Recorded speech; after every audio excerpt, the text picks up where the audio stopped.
So I really love the Stormlight archive. I love the Way of Kings. Generally speaking, I just love anything with Brandon Sanderson, anything written by Brandon Sanderson. But technically speaking, my favorite stuff from Brandon Sanderson is the Way of Kings, is the Stormlight archive. Right now, I'm reading the second book, and I am completely blown away by the quality of the writing. But number two, I actually didn't know this was actually bought to be adapted. Okay, the rights were bought to be adapted. Well, I immediately started brainstorming what could ruin, because I'm a monster, I always think negatively, what could ruin the Way of Kings adaptation? What could ruin the Stormlight archive adaptation? I said when I was talking about Name of the Wind and the King Killer Chronicles adaptation that seems to be in the works. Well, I said that in that video, I said one of the bigger problems that can happen with this King Killer Chronicles is if they make it into a movie, because I really think for these epic fantasy books, all of them should be TV shows. They really did not make this mistake with Shadow and Bone, which I finished just about a week ago. Well, technically speaking, this is really important. It cannot be movies. What they could do as a movie is maybe make a Kaladin movie, and then a Dalinar movie, and then maybe a Shallan movie, and the list goes on and on. But if one of the movies fails, the others are not going to be made. So I think George R. R. Martin talked about this one time. Wrap it up, and they would say things like, "Well, it's really the story of Daenerys. So we'll eliminate these other characters. We'll just focus on Daenerys, or on Jon Snow, or on Ned in some cases."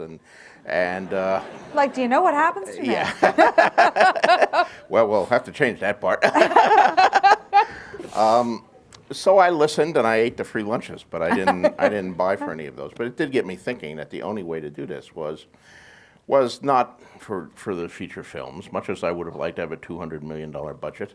I thought it was better to tell the entire story with all of the characters and all of the complexity, and the only way to do that is television. So ultimately, you don't want to make epic fantasy into movies, because guess what? It is a trap. It is really a trap. If you make one movie that doesn't work out, then the other movies are not going to be made. Ultimately, the biggest mistake I think here that oversees everything is making this into a movie. It should be TV show.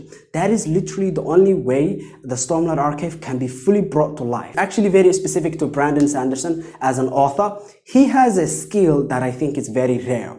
I fear this skill will not be reproduced. I fear that others who are adapting this, who are taking the books and making it into live action, well, I fear they are not going to be as good as Brandon Sanderson when it comes to something I call the Brandon Sanderson factor. And technically speaking, you can feel it. I'll give you an example. You read the first prologue of The Way of Kings, then you finish it. And then you read the second prologue, which is with Sveth, okay? And then you finish that. And then you reach the prologue with Sen. And then suddenly you realize, oh, so this prologue with this boy is connected to the last prologue. And then you read the first chapter with Kaladin. And then, oh, this chapter is connected to the last chapter. This is something that is very strange because it has a hypnotic effect. Brandon Sanderson is so good, he literally hypnotizes you. I'm not joking. His editing is something else. Who is his editor? Number one, I speculate maybe he has one consistent editor throughout his entire career, because this is not just The Way of Kings. This is literally with everything. Every chapter is connected to the last chapter, and the new chapter is connected to the one from before. And it all just carries this hypnotic effect where you feel you want to invest more and more and more, because every time you invest into a chapter, you come to realize why that chapter was important in the chapter after it. And it carries this hypnotic effect where it's like a slide. You're going down a slide. That's what it feels like reading Brandon Sanderson books. You cannot resist the pull. You can't resist the pull. I fear, technically speaking, the people who will be adapting and people who will be responsible for writing the screenplays, I fear that they will not be skilled enough in order to pull this off, in order to have this effect. And number two, I fear that the editors also will not be really able to achieve this Brandon Sanderson factor, okay? I think adding on Brandon Sanderson as a consultant in the production of the whole thing will actually help a lot, because he has already done this. Guess what?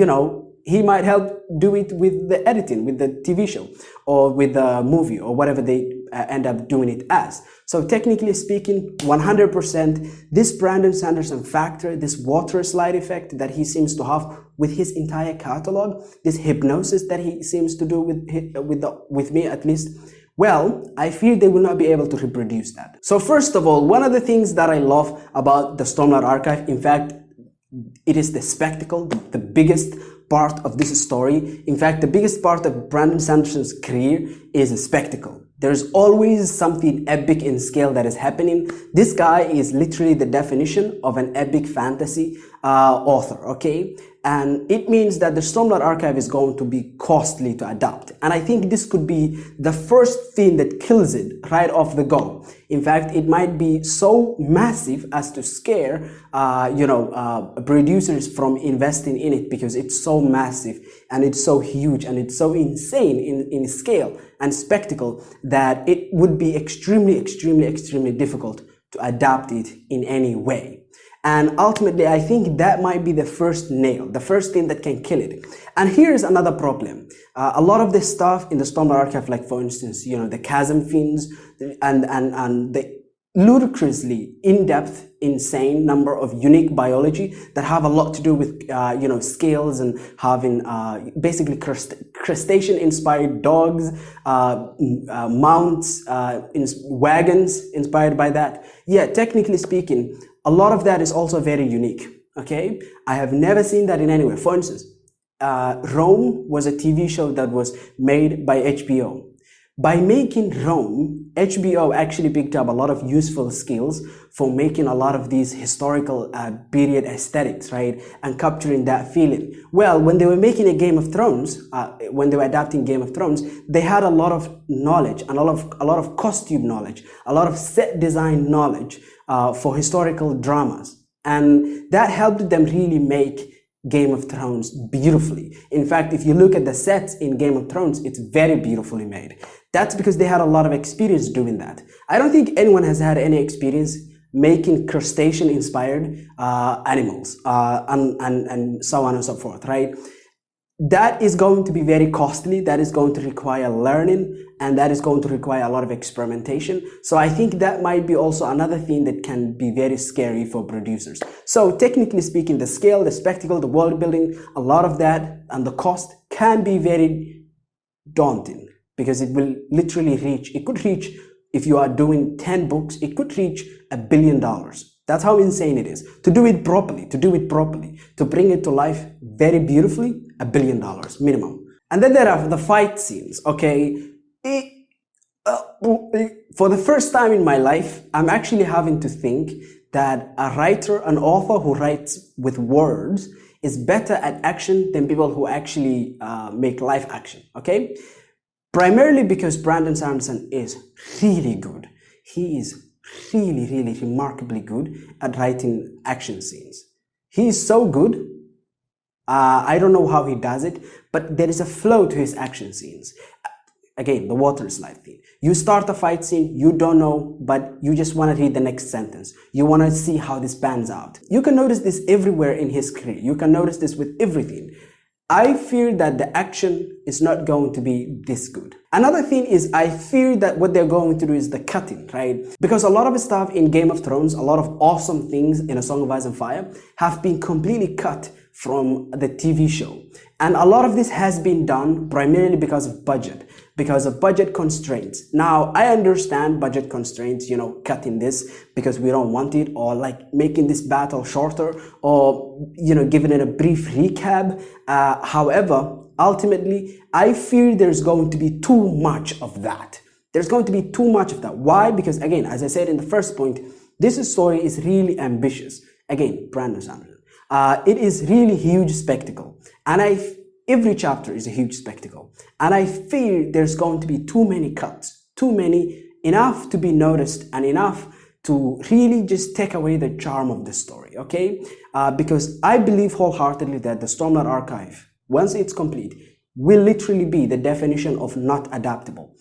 Because of this, because of the reality that you're going to have to cut too much in order to adapt it with some money left in your bank, okay? And that is going to be it. Those are some of the reasons and some of the problems that I fear might actually ruin the Stormlight Archive adaptation. What do you think of this news? It is new to me, okay, so I'm completely excited. I don't think it's really going to go anywhere. I think, you know, we will have to wait another 20 years for the Stormlight Archive to actually be adapted and to be picked up by someone who is really, really interested. However, we will have to wait. We will have to see what happens. I think it will happen sometime in the next decade. Maybe the first season will come out fully in the next decade to 15 years, okay? So I hope that you enjoyed this video. Have a nice day.